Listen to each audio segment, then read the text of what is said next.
Welcome in, everyone. Get ready to dive deep into the wild world of Bitcoin. We're dissecting your analysis today, the one that connects those massive economic forces with the technical trading signals that make traders, a little twitchy. Well, it is an interesting time to be in the crypto space. And I think you hit the nail on the head. It's that combination of global economics and those Bitcoin-specific developments that makes it so complex. Absolutely. And speaking of global economics, you dove right into the elephant in the room from the get-go. The Fed. They've got that grip on interest rates. And every time they even think about moving them, the market freaks out, especially for, risk-on assets like our pal Bitcoin. Right, and you picked up on a really key point in the analysis, that connection between what the Fed does and how investors react. Yeah, it makes sense when you lay it out. Rates go up, borrowing gets pricier, and suddenly investors get a little more cautious about putting their money into, let's be honest, more volatile assets like Bitcoin. Higher interest rates, basically, less risk appetite, which, spells out potential downward pressure on Bitcoin's price. Exactly. But you're also careful to point out a bit of a silver lining in all of this, right?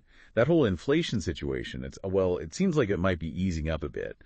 Does your analysis hint at all that this could, change the Fed's mind at all and maybe give Bitcoin some breathing room?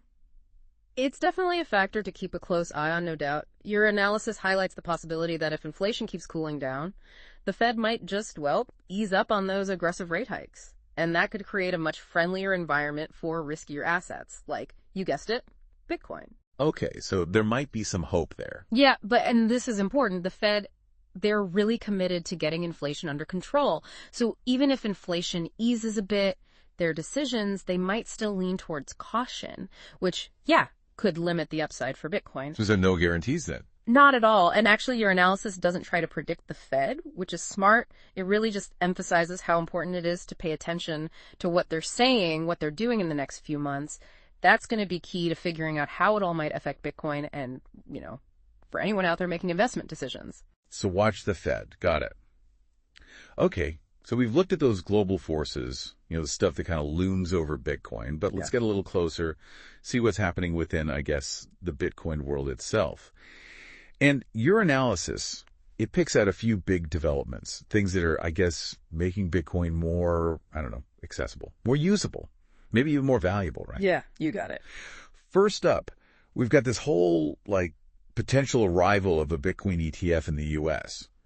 In your analysis, it's great because it doesn't just tell us what an ETF is. It really gets into why it matters. Yeah. It's suggesting that, a U.S.-approved Bitcoin ETF, that could be a game changer. It's huge. Bring in a whole wave of new investors, folks who might have thought, buying Bitcoin on those crypto exchanges was, a little too much. Yeah, it could be intimidating for sure. And all that potential new money, that's what gets people excited, right? Exactly. That influx of capital could be significant. Totally. Okay, so then there's this other thing you pointed out, the Lightning Network. Now, I've heard this criticism of Bitcoin, that whole scalability thing, how many transactions it can actually handle every second.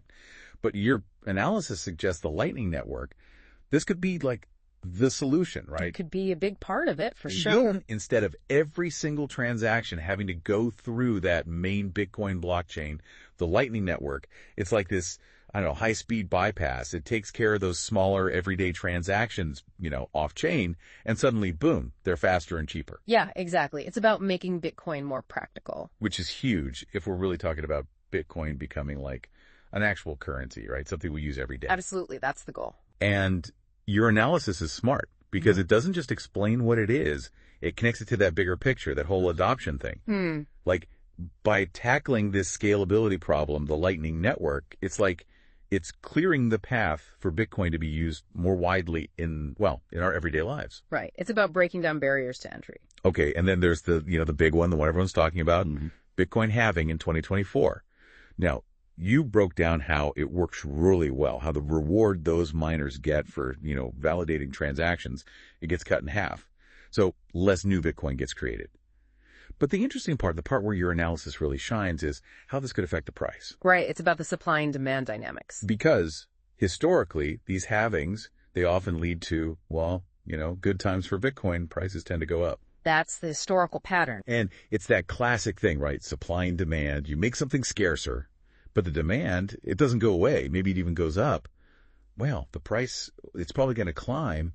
And your analysis suggests that, 2024, it could be the same story. It could be a catalyst for another bull run. Yeah, It's certainly possible. But, and you made this point really clear, past performance, it's not exactly a crystal ball.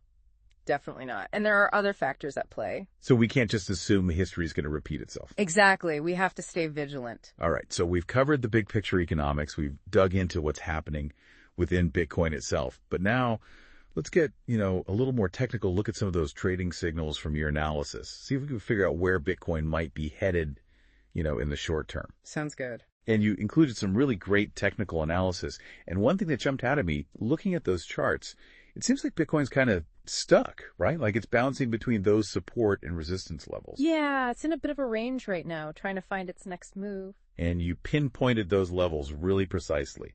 Strong resistance around 60,000 USDT, and then a pretty solid support level down at 55,000 USDT. Those are the key levels to watch right now. It's like Bitcoin's on this, I don't know, like a price seesaw trying to decide which way to go. That's a good way to put it. And what's interesting is what your analysis says could happen if it breaks out of that range. Like if it climbs above that 60,000 USDT resistance, that could be a really bullish sign, right? Maybe even the start of a major move upwards. Exactly. A decisive break above that level would be significant for sure. But, there's two sides to every coin, right? Because if it drops below that 55,000 USDT support, well, that's a whole different story. Your analysis suggests that could be bearish, could send Bitcoin heading downwards. Yeah, that support level is crucial. It's a real tug of war right now. It is. And which way it breaks could have a big impact on where Bitcoin goes next. Now, you also pointed out another interesting signal, something called a symmetrical triangle forming on the chart. And I always love talking chart patterns because it's like, getting a glimpse into the market's psychology. Absolutely. Chart patterns can tell us a lot about the balance of power between buyers and sellers. And these symmetrical triangles, they're especially interesting. Because like you said, they often come before some pretty big price moves. That's right. They often precede breakouts. But here's the catch, right? They don't tell us which direction that move is going to go. Exactly. It's like the market's building up energy, but we don't know if it's going to explode upwards or downwards. So we've got this tension between support and resistance. We've got this symmetrical triangle hinting at a big move coming. Yeah. But which way is it going to go? Your analysis points to a few indicators that could give us some clues, and one that caught my eye was the golden cross. Ah, yes, the golden cross. It sounds promising, right? It's often seen as a bullish signal. Your analysis says that the 50-day moving average, it's about to cross above the 200-day moving average. And that's the golden cross, right? And it usually means momentum is shifting, buyers are starting to take control. That's the general idea. But what I really appreciate is that you don't just stop there. You say, hold on, we need to see some confirmation. Exactly. We need to see strong trading volume to confirm the signal.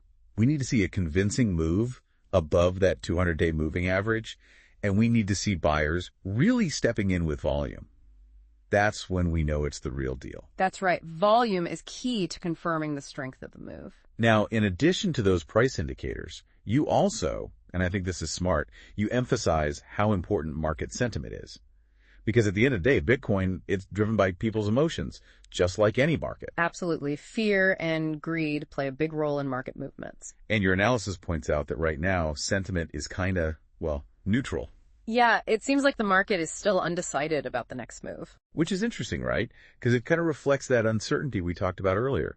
Investors are watching those technical signals, waiting for a sign, a reason to jump in one way or the other. They're waiting for a catalyst to tip the scales. Exactly.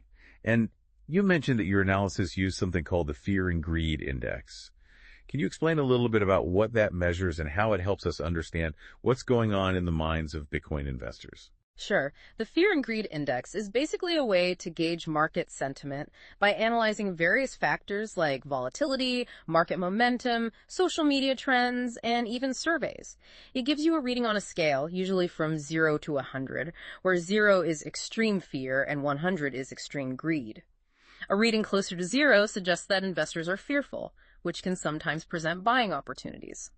On the other hand, a reading closer to 100 indicates excessive greed and a potential market bubble, which could signal a correction might be looming. That makes sense. So it's like a thermometer for the market's mood. Exactly. It helps you understand whether investors are feeling bullish or bearish. And right now it sounds like they're still on the fence. They're waiting for more information, more signals before making a decisive move. Now, You were also very helpful in your analysis to include some specific entry and exit points for potential trades. But what I appreciated is that you didn't just throw those out there blindly. You really put them into context for a specific type of investor. Your analysis suggested that these suggestions, because they focus on those short-term price swings, they'd be best suited for more experienced traders, people who are comfortable with active trading, who understand risk management. Right. These types of trades aren't for everyone. They require a certain level of experience and risk tolerance. And speaking of risk management, I really want to commend you for how much you emphasized its importance throughout your entire analysis. Because for anyone who's looking to navigate the crypto world, especially newcomers, understanding and managing risk, that's absolutely crucial, right? It's the most important thing. You can have the best analysis in the world, but if you don't manage your risk properly, you can still lose a lot of money. And you gave some really concrete advice in your analysis, like never investing more than you can afford to lose, using stop-loss orders to limit potential losses automatically. Those sound like basic principles, but you know what? You'd be surprised how many people forget them in the heat of the moment. It's easy to get caught up in the excitement, but risk management should always be your top priority. So, to wrap things up, we've covered a ton of ground in this deep dive. We started with the Fed, then zoomed in on Bitcoin itself. We got technical with those chart patterns and indicators, and of course, we talked about the ever-important risk management. Your analysis provides such a valuable roadmap for navigating the world of Bitcoin. And I have no doubt our listeners are walking away with a lot to think about and, more importantly, a lot of actionable insights. I hope so. That's always the goal. It's been a pleasure unpacking all of this with you. So until next time, keep those charts handy, keep an eye on those global forces, and as always, happy trading, everyone.